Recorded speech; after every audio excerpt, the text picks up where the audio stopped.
কেউ যদি দাওয়াত দেয় অবশ্যই গ্রহণ করবেন ইনশাল্লাহ। এটা তো ইনশাল্লাহ বলতে হবে, গরুর গোশতের ব্যাপার আছে, ইনশাল্লাহ না বললে হবে, তাই না? গোশতের ব্যাপার থাকলে মুসলমানকে ধরে রাখা যাবে না। ওই কিছু কিছু প্যান্ডেল আমি দেখি তো মাদ্রাসার জলসাগুলোতে, মনে হয় গেট ভেঙে ফেলছে, মনে হয় জীবনে খায় নাই, আর গরুর গোশত চোখে দেখে নাই বাবার জন্মে। একটা ডিসিপ্লিন তো থাকে, একটা ভদ্রতা থাকে, তো একটা সিস্টেম থাকে। তো একদিন নাই বা খেলেন, কি অসুবিধা হলো? 1 ঘন্টা পরেই খেলেন, কি অসুবিধা হলো? ডেলিগেট গুলোতে আপনাদের এখানে দেখিনি, অন্যান্য জায়গাতে মানে প্যান্ডেল ভেঙে ফেলছিল। কি আশ্চর্য ব্যাপার! দাওয়াত অবশ্যই গ্রহণ করতে হবে। তবে এই ব্যাপারে একটা কথা বলে দেখছি, বৈধ দাওয়াত হলে তবেই, অবৈধ দাওয়াত গ্রহণ করবেন না। যদি বলছেন বৈধ আর অবৈধের ব্যাপারটা আবার কি, হ্যাঁ, বৈধ অবৈধর অনেক অনেক অনেক ব্যাপার আছে। যেমন অবৈধ নিষিদ্ধ দাওয়াত, সেগুলো হচ্ছে এই যে আপনাদের এলাকায় কোনো মুসলমানই না কি বলে খাতানা, এইগুলো দিলে বাড়িতে একটু হালকা করে 20-30 জন কুটুম নিয়ে অনুষ্ঠান করে তো, ছিল আগে, আস্তে আস্তে উঠছে। তো যদি এখনো কেউ এগুলো করে, যাওয়া থেকে দূরে থাকবেন। ইসলামে এর সঙ্গে কোনো সম্পর্ক নেই। কি বললাম বুঝলেন? ইদানিং আমাদের ওদিকে চালু হয়েছে একটা নতুন সিস্টেম, আপনাদের এদিকে জানি না, তবে হলে অবশ্যই প্রতিরোধ করার চেষ্টা করুন। এক, বেটির বিয়ে দিয়েছে, মেয়েদের প্রথম বাচ্চা দেখবেন মায়ের বাড়িতেই হয় সাধারণত, হয় না? তা মেয়ের প্রথম বাচ্চা হয়েছে, তা ছেলের পক্ষ থেকে 25 জন আসছে টাটা সুমো গাড়ি নিয়ে ওই বাচ্চাটাকে নিতে, এরকম হয়? তো কম হয়, তাই তো, কম। যদি আপনাকে কেউ এরকম অনুষ্ঠানে দাওয়াত দেয়, সাপোর্ট করিয়েন না। আর একটা বলে দিই, পৃথিবীর সব থেকে জঘন্য খাদ্য আল্লাহর নবীর ভাষাতে, সব থেকে নিকৃষ্ট খাদ্য আল্লাহর নবীর ভাষাতে, সেটা হচ্ছে যে বিবাহ হওয়ার আগে মেয়ের বাড়িতে 10 জন 15 জন 20 জন গিয়ে বিয়ের ডেট ঠিক করা, বায়না মানা কি বলে আপনাদের, হ্যাঁ? এটা আপনাদের এখানে হয় না নিশ্চয়ই? আচ্ছা, আগে হতো, এখন কমে গেছে। আলহামদুলিল্লাহ, আরো কমে যাক আজকের দিনের পর থেকে, আল্লাহ কবুল করুক, বলুন আমিন। এইসব দাওয়াত বাড়িতে কেউ দাওয়াত করলে যাওয়ার চেষ্টা করিয়েন না। এই জিনিসটা কমেছে, বিয়েতে টাকা পয়সা নেওয়া, এসব ব্যাপার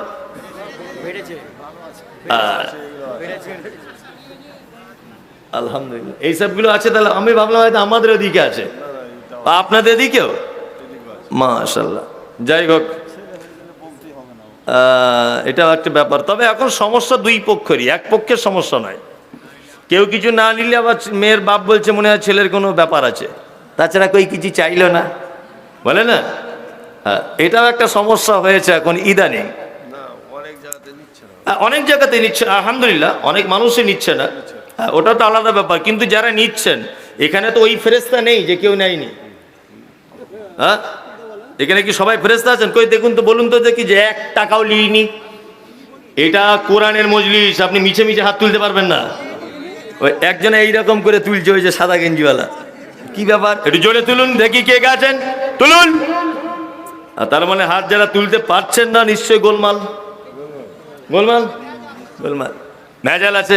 তবে অনেক মানুষ হয়তো হাত তুলছে না, কিন্তু তারপরেও নেয়নি, এরকম লোকও আছে আলহামদুলিল্লাহ। তবে নেয়নি এরকম লোক খুব কম, নিয়েছে এরকম লোক বর্তমানে বেশি, বেশি না? হ্যাঁ, নিয়েছে বর্তমানে বেশি। আবার নেওয়ার পদ্ধতি কি? হাজি সাহেব মানুষ, মৌলভী সাহেব মানুষ, এই বড় বড় দাড়ি, বড় পাঞ্জাবি, বেটির বাপ ওকে জিজ্ঞাসা করছে, বিহাই সাহেব কিছু নেওয়া দেওয়ার ব্যাপার ট্যাপার আছে? হাজি সাহেব বলছে আস্তাগফিরুল্লাহ, এইসব কথা তুমি আমাকে বলছো? চি চি চি চি, আমি হাজি সাহেব মানুষ, এসব ব্যাপার আমি জানি না, যা জানে আমার বড় জামাই জানে, হচ্ছে পাক্কা শয়তান। কি বললাম বুঝলেন না?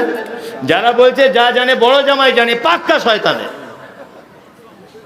ছেলে তুমি মানুষ করেছো না জামাই করেছে? হ্যাঁ, বদমাইশির জায়গা পাও না।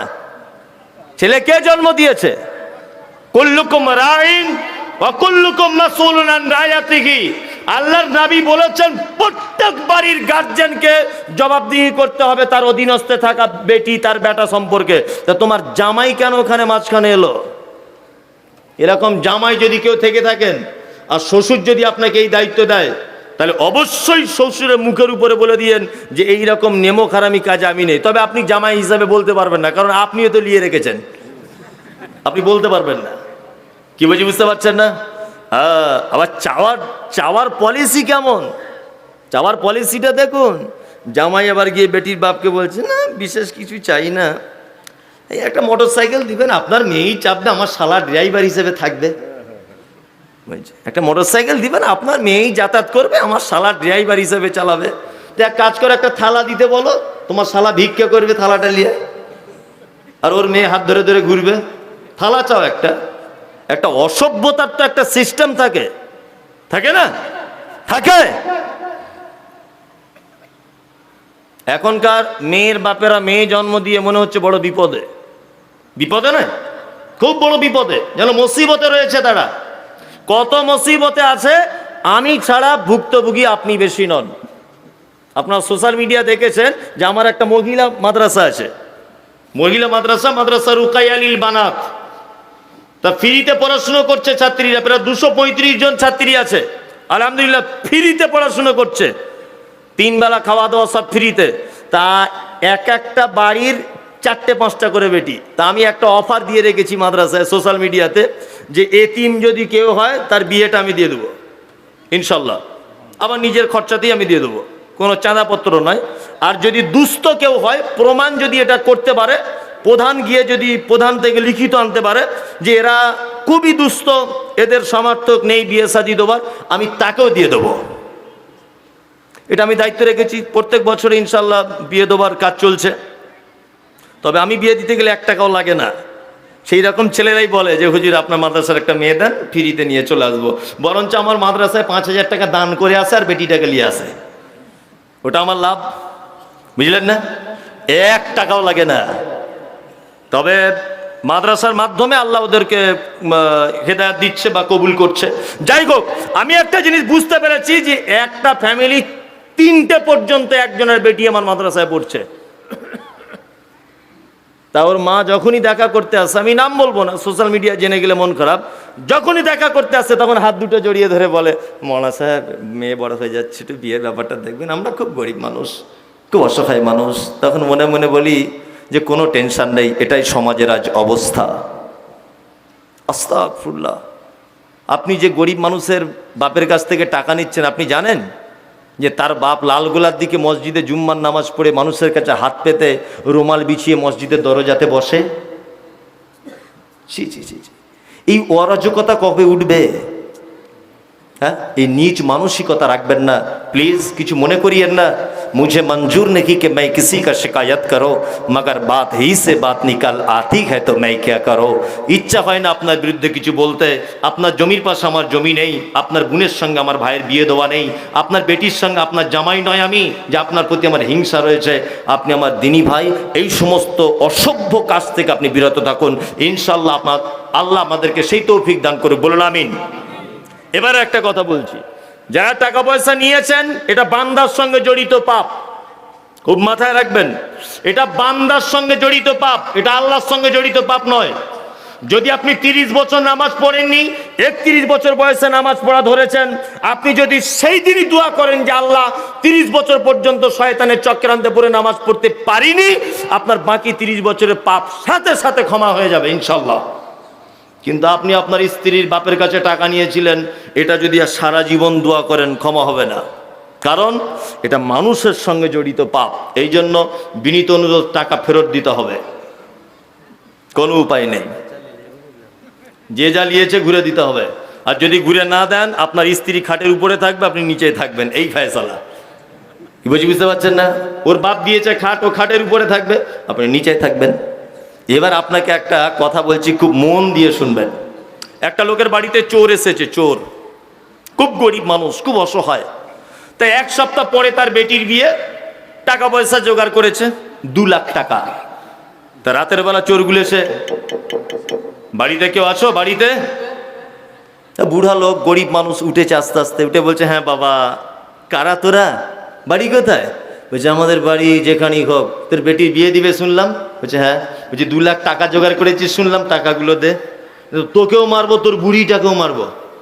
তো এই গরিব মানুষ ভয়ে কাঁপতে কাঁপতে বলছে, দেখ বাবা, প্যান্ডেলের বয়না দেওয়া হয়ে গেছে, মাইকের বয়না দেওয়া হয়ে গেছে, আমি দিতে পারবো না টাকা। দেখুন বুড়োটাকে মেরেছে এক চাঁটি, একদম 4 ফুট দূরে গিয়ে লাফিয়ে পড়েছে। এখন ওর আওয়াজে বুড়িটার ঘুম ভেঙে গেছে। বুড়িটা উঠে বলছে, কারা তোরা? বলছে, দেখেছিস কেমন দিয়েছি বুড়োটাকে 440 ভোল্টেজে, তুই যদি এই মার না খেতে চাস তাহলে টাকাটা বার কর। তখন বুড়িটা বড় আকুতি মিনতি করে বলছে, দেখ বাবা, তোরা চোর আমি জানি, তবে তোরা যদি টাকা নিয়ে চলে যাস আমার বেটিটার বিয়ে দিতে পারবো না, তা দয়া কর, একটু মেহেরবানি কর। চোর ধর্মের কথা শোনে না। তা বলছে, না এখনই টাকা আন, তোকে না তো কেটে দিব। তখন বুড়িটা বাক্স থেকে 2 লাখ টাকা বার করে ঘুমন্ত বেটিটাকেও হাতে করে তুলে চোরেদের কাছে দিয়ে বলছে, যা, বেটিটাকেও নিয়ে চলে যা, টাকাটাও নিয়ে চলে যা, কারণ টাকার জন্যই তো বেটিটার বিয়ে দিচ্ছিলাম, টাকা যখন থাকবে না বিয়ে দিতে পারবো না।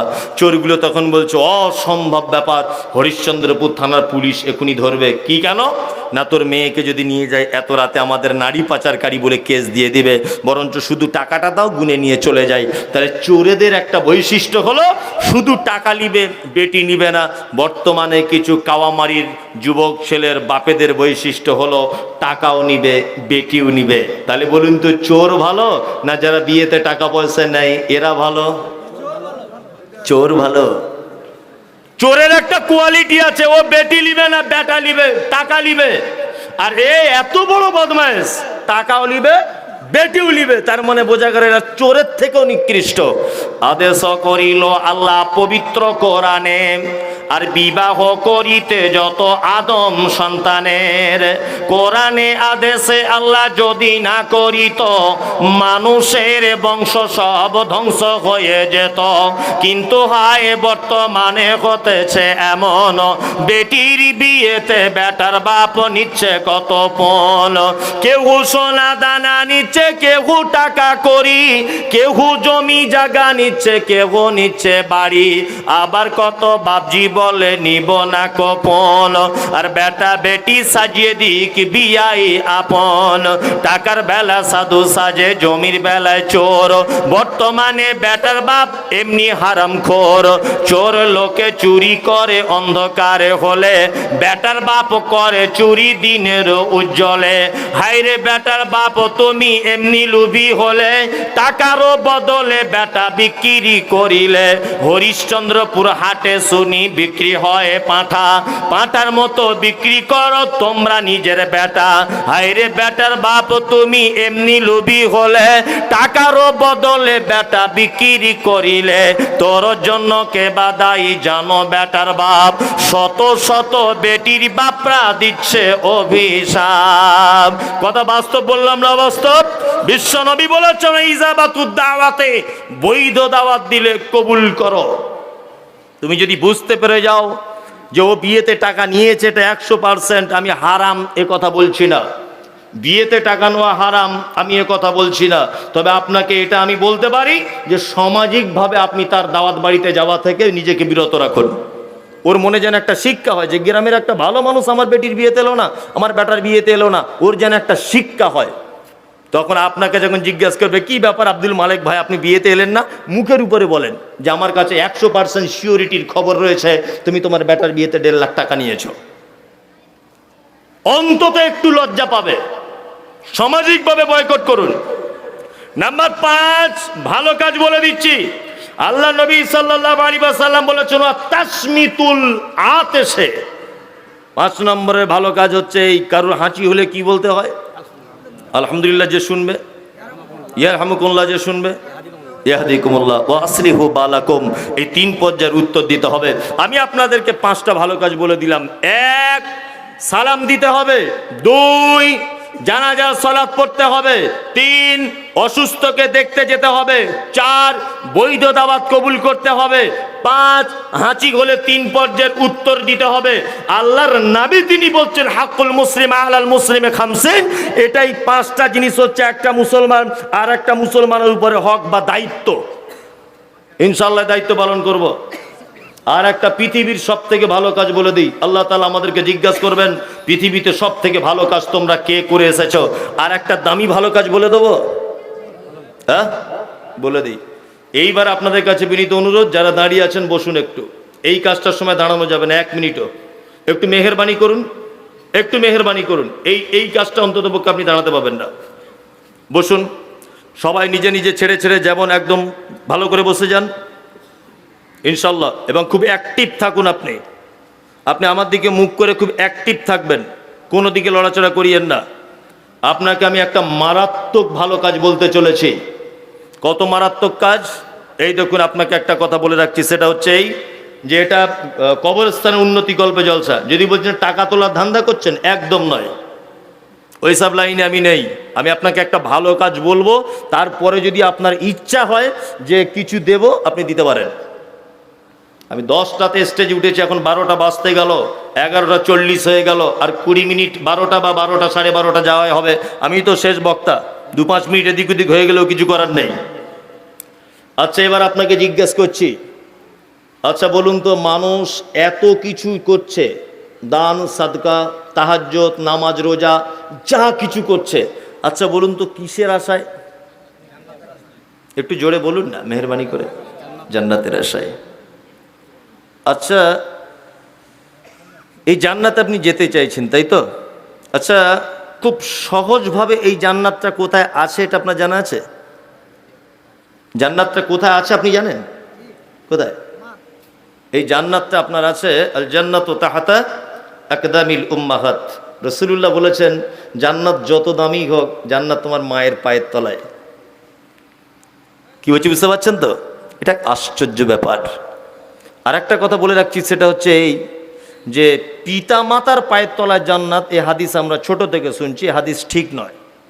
আমি মমতাজুল ইসলাম বলছি, পিতা মাতার পায়ের তলায় জান্নাত, এ হাদিস ঠিক নয়। মায়ের পায়ের তলায় জান্নাত, এ হাদিস চূড়ান্ত ঠিক। মানে পুরুষ মানুষের পায়ের তলায় জান্নাত নেই। সারা জীবন শুনেছি যে স্বামীদের পায়ের তলায় স্ত্রীর জান্নাত, এ কথা একেবারেই ভুল, এ কথা ঠিক নয়। আল্লাহর নবী বলতে গিয়ে বলেছেন, আমি যদি পৃথিবীতে কাউকে সেজদা করার আদেশ যদি দিতাম, তাহলে নারীদেরকে বলতাম সে যেন তার স্বামীর পায়ে সেজদা করে, কিন্তু আল্লাহ নবী এটা বলেননি। কি বলছি বুঝতে পারছেন? তাহলে মায়ের পায়ের তলায় জান্নাত। আপনার এখানে একটা লোকের 4 বেটা, খুব মনোযোগ সহকারে শুনবেন, 4টে বেটা। 4টে বেটা বিদেশে কাজ করে। কেউ কোনো দিকে তাকাবেন না বলে দিলাম, অ্যাক্টিভভাবে বসুন। আপনার এইখান দিয়ে এখনই প্রমাণ হয়ে যাবে চোখ দিয়ে যে এই কথাটা আপনার ইমানে কাজ করছে কিনা। যদি আপনার এখানে প্রমাণ না হয়, তাহলে ভাববো যে আপনার মনটা খুব পাথরের মতো। 4 ভাই 4 জায়গাতে আপনারা কাজ করেন। ঈদের 1 সপ্তাহ আগে বাড়ি আসবেন। আপনার স্ত্রীকে ফোন করছেন, হ্যালো খাদিজা, হ্যাঁ এই মঙ্গলবার দিন আমার ট্রেনের টিকিট হয়ে গেছে, বাড়ি যাব, তা তোমাদের জন্য কিছু নিয়ে যেতে হবে। তা আপনার স্ত্রী তখন ফোন ধরে বলছে যে কি আর নিয়ে আসবে, আমার জন্য একটা শাড়ি আনবে, ছেলের জন্য একটা জিন্স প্যান্ট, আর মেয়ের জন্য একটা চুড়িদার আনিও। তা আপনি কাপড়ের দোকানে গিয়ে কেনাকাটা করছেন। সেই সময়তে আপনার স্ত্রী আবার ফোন করেছে, হ্যালো কেনাকাটা হলো কেনাকাটা? তখন আপনি বলছেন, তোমাদের সবার হয়ে গেছে, শুধু মায়ের জন্য একটা শাড়ি কিনছি আর আব্বার জন্য একটা লুঙ্গি কিনবো। তখন আপনার স্ত্রী বলছে, কেন তুমি প্রতি বছরে আব্বা মায়ের জন্য লুঙ্গি শাড়ি জামা কাপড় কিনতে যাবে? তোমার আর 3টে ভাই চোখে দেখতে পায় না? বাড়ি চলে এসো। চলে এলো। আপনাদের এখানে আব্বা মা বুড়ো হয়ে গেলে ছেলেদের কাছে ভাত খায় কেমন সিস্টেমে? পালি বাড়ি সিস্টেম, ইমাম সাহেবের মতো। এর বাড়ি 15 দিন, ওর বাড়ি 15 দিন, 16 দিন হয়ে গেলে বড় বড় চোখ বার করে বৌমারা, আর মিষ্টি করে বলে, আমাদের তরকারি কি খুব মিষ্টি, ছেড়ে মন যেতে চায় না। বৌমারা এটা মিষ্টি করে বলে। আর তুমি এত ভালো পুরুষ মানুষ, স্বামী, তোমার মাকে তোমার স্ত্রী এরকম ভাষায় কথা বলে, আর তুমি মুখ বন্ধ করে বসে থাকো। তুমি যে কেমন পুরুষ মানুষ, এটা ভাবতেও আমার অবাক লাগে। তোমার 2 তলা বাড়ি, 4 ভাই বাড়ি চলে এসেছে, সবার স্ত্রী এরকম বলার কারণে কেউ ঈদের দিনে একটা শাড়ি জামা কাপড় আব্বা মায়ের জন্য আনেনি, কেউ আনেনি। ঈদের দিন সকালবেলা মসজিদের মাইকে তাকবীরের ধ্বনি হচ্ছে, আল্লাহু আকবার, আল্লাহু আকবার, লা ইলাহা ইল্লাল্লাহ, আল্লাহু আকবার, আল্লাহু আকবার, ওয়ালিল্লাহিল হামদ। মসজিদের মাইকে হয় না? ঈদের দিনে হচ্ছে। সবাই নতুন জামা কাপড় পরে ঈদগাহে যাচ্ছে। আপনার আব্বা সেই গত বছর একটা লুঙ্গি দিয়েছিল আপনার বড় বোন, সেটা বাক্সতে ভরা ছিল, সেইটা বার করে ঈদগাহে যাচ্ছে। আর তোমার মা একদিন তোমার জন্য হরিশ্চন্দ্রপুর থেকে জামা কিনে এনেছিল, তোমার গায়ে হচ্ছিল না, তুমি তখন শিশু, তোমার গায়ে বারবার পরিয়ে দিচ্ছিল। আর আজকে ঈদের দিনে সবাই নতুন শাড়ি পরে ঘুরছে। তোমার মা প্যারালাইসিসের রুগী, তোমার মা সুগারের রুগী, ৭৫ বছর বয়স, কাপড়ে পায়খানা পেচ্ছাপ করে দেয়, মশারির ভিতরে এক কোনায় বারান্দাতে পৌষ মাসের হাড় কাঁপানো শীতে ঠক ঠক ঠক ঠক করে কাঁপে। তোমার মা ঈদের দিনে একটা নতুন শাড়ি উপহার হিসাবে পেল না। তোমার শাড়ি এসেছে, তোমার শালা এসেছে, তাদেরকে নিয়ে আনন্দ করতে করতে ২টো-৩টে বেজে গেল, তোমার মা খেতে পেল না। ৩:৩০টার সময়তে তোমার ছোট ছেলে 2 পিস মাংস আর 2টো রুটি দিয়ে তোমার মায়ের মশারির ভিতরে দিয়ে বলছে, একটু যা দিয়েছি কম করে খাবে, না তো বিছানায় পেচ্ছাপ পায়খানা করে দিতে পারো, অল্প করে খাবে। দেওয়ার পরেও বলছে অল্প করে খাবে। তোমার মা ঈদের দিনে এরকম অবস্থা কেন? তোমার আব্বার এইরকম অবস্থা কেন যে পুরাতন লুঙ্গি পরে ঈদগাহে গেল? তোমার মায়ের এইরকম অবস্থার পিছনে তোমার মা যে বড় অপরাধী। তোমার মায়ের 1 নম্বরের বড় অপরাধ হলো এটা, তোমার মা কাওয়ামারির একজন পর্দানাসীন মহিলা, তোমার মা একজন আল্লাহওয়ালি মহিলা, তোমার মা একজন নম্র ভদ্রা মহিলা। তোমার মা পৃথিবীর কোন পরপুরুষের সামনে মুখ দেখাতো না, লজ্জায় ঘোমটা দিয়ে থাকতো। তোমার মায়ের আজকে এই অবস্থা কেন? তোমার মায়ের বড় অপরাধ, তোমার মতো একজন বদমাইশ ছেলেকে জন্ম দিতে গিয়ে ওই হরিশ্চন্দ্রপুর হসপিটালে তোমার মাকে পরপুরুষের সামনে উলঙ্গ হতে হয়েছিল। এটা তোমার মায়ের জীবনের সব থেকে বড় অপরাধ। এই জন্য আজকে ঈদের দিনে তোমার মা এই সাজা ভোগ করছে। তোমার মায়ের দ্বিতীয় বড় অপরাধ হলো এটা, তোমার মায়ের মাথার চুল কালো কুচকুচে, হাঁটু পর্যন্ত দুলতো, পাড়ার মেয়েরা তোমার মায়ের চুল দেখতে আসতো। তোমার মতো বদমাইশ ছেলেকে জন্ম দিতে গিয়ে হসপিটালের বেডে তোমার মায়ের কালো কুচকুচে চুল লাল রক্তে জমাট বেঁধে গিয়েছিল। এটা তোমার মায়ের দ্বিতীয় বড় অপরাধ। তোমার মায়ের 3 নম্বরের বড় অপরাধ, তোমার মায়ের দেখতে অপরূপা সুন্দরী, তোমার মায়ের শরীরের রং একেবারে হাঁসের ডিমের মতো সাদা, কিন্তু তোমার মতো বদমাইশ ছেলেকে জন্ম দিতে গিয়ে ডাক্তার বাবুরা বলেছিল নরমালে বাচ্চা হবে না, সিজার করতে হবে। তোমার মায়ের সাদা পেটের চামড়াটা ধারালো ছুরি দিয়ে ক্যাচ ক্যাচ করে কেটে দিয়ে মোটা সুতো দিয়ে সেলাই করে দিয়েছিল। সেই যে সিজারের সেলাই করার বেদনা তোমার মা 70 বছর বয়স পর্যন্ত আজও খাড়া হয়ে দাঁড়াতে পারে না। তোমার মতো বদমাইশ ছেলেকে জন্ম দিতে গিয়ে, তোমার মতো বদমাইশ ছেলেকে জন্ম দিতে গিয়ে চিকিৎসা বিজ্ঞানীরা বলেছে প্রত্যেক শিশু প্রত্যেক দিন তার মায়ের 8 বার করে দুধ পান করে, একবারে 250 গ্রাম করে দুধ পান করে। কোরআনের ভাষা হচ্ছে 30 মাস দুধ পান করায়। কোরআনের ভাষা অনুযায়ী 1800 কেজি দুধ আপনি আপনার মায়ের পান করেছেন। 90 টাকা নয় 50 টাকা কেজি যদি দুধের হয়, 90,000 টাকা আপনি আপনার মায়ের শুধু দুধ পান করেছেন। আপনার মায়ের এগুলো বড় অপরাধ। আপনার আব্বার অপরাধ কি? আপনি ভালো মিশনে পড়বেন বলে অক্লান্ত পরিশ্রম করে দুর্গাপুরে রাজমিস্ত্রি খাটতে গিয়ে সেইখান থেকে টাকা এনে তোমাকে স্কুলের ফি দিয়েছিল। এটা তোমার বাপের পুরাতন লুঙ্গি পড়েছে, তার বড় অপরাধ। তোমার আব্বার দ্বিতীয় বড় অপরাধ কি? না, তোমার আব্বা টোটো গাড়ি চালাতো, টোটো গাড়িটা নিয়ে পৌষ মাসের হাড় কাঁপানো শীতে কন কন কন কন করতে করতে হরিশ্চন্দ্রপুর রেল গেটের পাশে বসে থাকতো। কোন গাড়িতে রাতের বেলা একটা প্যাসেঞ্জার নামবে, ঠান্ডায় কাঁপতে কাঁপতে তার বাড়িতে দিয়ে 200টা টাকা পাবে। পরের দিন সকালবেলা তোমার স্কুলের ড্রেস কিনতে হবে, সেই টাকা দিতে হবে বলে রাতের ঘুম হারাম করে দিয়ে পৌষ মাসের হাড় কাঁপানো শীতে তোমার আব্বা ওখানে অপেক্ষা করেছিল তোমাকে জীবনে বড় স্বপ্ন পৌঁছিয়ে দেওয়ার জন্য। আজকে তার পরিণতি তুমি কি দিলে? একটা ঈদের দিনে শাড়ি জামা কাপড় দিতে পারলে না। শুনে রেখে দেন, আল্লাহর নবীকে জিজ্ঞাসা করা হচ্ছে, নবী আপনি বলুন সারা পৃথিবীতে যত দানের জায়গা আছে, সারা পৃথিবীতে মানুষ যত দান করে, যত দানের পদ্ধতি আছে, ইয়াসআলুনাকা মাজা ইউনফিকুন, নবীকে জিজ্ঞাসা করা হচ্ছে আপনি উত্তম দানের জায়গা আমাদেরকে বলে দেন, উত্তম দান কি? আল্লাহর নবী সাল্লাল্লাহু আলাইহি ওয়াসাল্লামকে কোরআন দিয়ে জিবরিল বললেন কুল মান পাকতুম মিন খাইরিন ফালিল ওয়ালিদাইন ওয়াল আকরাবিন ওয়াল ইয়াতামা ওয়াল মাসাকিন ওয়া বনিস সাবিল ওয়া মা তাফআলু মিন খাইরিন ফা ইন্নাল্লাহা বিহি আলিম।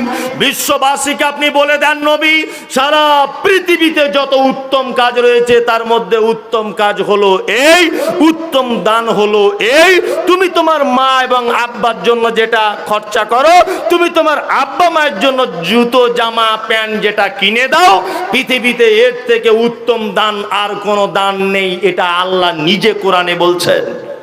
এই মমতাজুল ইসলাম বলছি, আপনার মসজিদে আপনি 20 টাকা দান করেছেন, একটা নেকি হবার সম্ভাবনা রয়েছে, কিন্তু আজকে জলসা থেকে বাড়ি যাবার সময় আপনার মায়ের জন্য যদি একটা ওড়না কিনে নিয়ে যান, তাহলে ইনশাআল্লাহ ফুল আজিজ 1 লক্ষ নেকি হবার সম্ভাবনা রয়েছে। যে আদায় হয়ে গেছে, ঘর ঘর সব কিছু, সব সিস্টেম আমার শোনা হয়ে গেছে, জোর জবরদস্তি কিছু নেই। একটা মানুষ উঠবেন না, পৃথিবীর যেখানে আসল ঘর জমিনের তলায় মাটি, সেই জায়গায় কালেকশন হচ্ছে। আমি বেশি টাকা পয়সা চাইবো না, অন্তত পক্ষে 10 জন লোক, 2-3 জন লোক, কত টাকা চাইবো? 5,000 টাকা চাইবো? হ্যাঁ, 5,000 টাকা বলি, হ্যাঁ 5,000 টাকা কেউ দিবেন? যে আব্বা মায়ের জন্য কবরস্থানে দিলাম। একটা লোক, একজন আমাদের গ্রামের মহিলা অসুস্থ আছেন, জি, উনি আমাদের কবরস্থানে 5 কাঠা জমি দান করেন। মাশাআল্লাহ, একজন মহিলা এই গ্রামের, উনি অসুস্থ আছেন, ওনার আব্বা মায়ের জন্য উনি 5 কাঠা জমি দান করেছেন। আল্লাহু আকবার। আল্লাহ তুমি তার দানকে কবুল করে নাও এবং তুমি তাকে সুস্থতা দান করো, বলুন আমিন। 5,000 টাকা বড় বেশি হয়ে যাবে আমি জানি, আপনারা অন্তত 10 জন মানুষ 1,000 টাকা করে বলুন যে আমি 1,000 টাকা দেবো আমার আব্বা মায়ের জন্য কবরস্থানে, বলুন মেহেরবানি করে বলুন। যত তাড়াতাড়ি দেবেন তত তাড়াতাড়ি আমি চলে যাব, বলুন একটু মেহেরবানি করে। আপনারা দিয়েছেন আমি জানি, মাশাআল্লাহ, 1 জন 2 জন আপনারা দিয়েছেন, বাড়ি বাড়ি পিছু 1200 না 1300 করে টাকা চাঁদা ফেলা হয়েছে, যারা লেবার খাটে 200 করে টাকা, সব ইতিহাস আমার শোনা হয়ে গেছে। তারপরেও বলছি আপনি আবার আব্বা মায়ের জন্য রাতের বেলা একটু মনে পড়ে যায় তাদের কথা, আপনি 1,000 টাকা দিন, দেন মেহেরবানি করুন। আজকে না হয় কালকে দেবেন, কালকে দেবেন, বলুন না একটু মেহেরবানি করুন। আচ্ছা 1,000 টাকা লিখতে, ওই ভাই আবুল খায়ের 1,000 টাকা।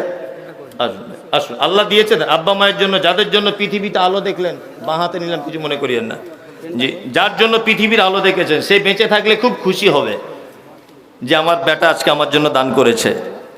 অবশ্যই দেন, 1,000 টাকা বলেছি ভাই, বেশি বলিনি, জি দেন মেহেরবানি করুন ভাই। খাবার পানি নেই, দেন না 1,000 টাকা, 500 টাকা দেন, অন্তত 100টা টাকা দেন। আমি জানি এখানে আর 1 মিনিটও মানুষ টিকবে না। কাওয়ামারি ইউসুফ আলী 1,000 টাকা, 500 টাকা।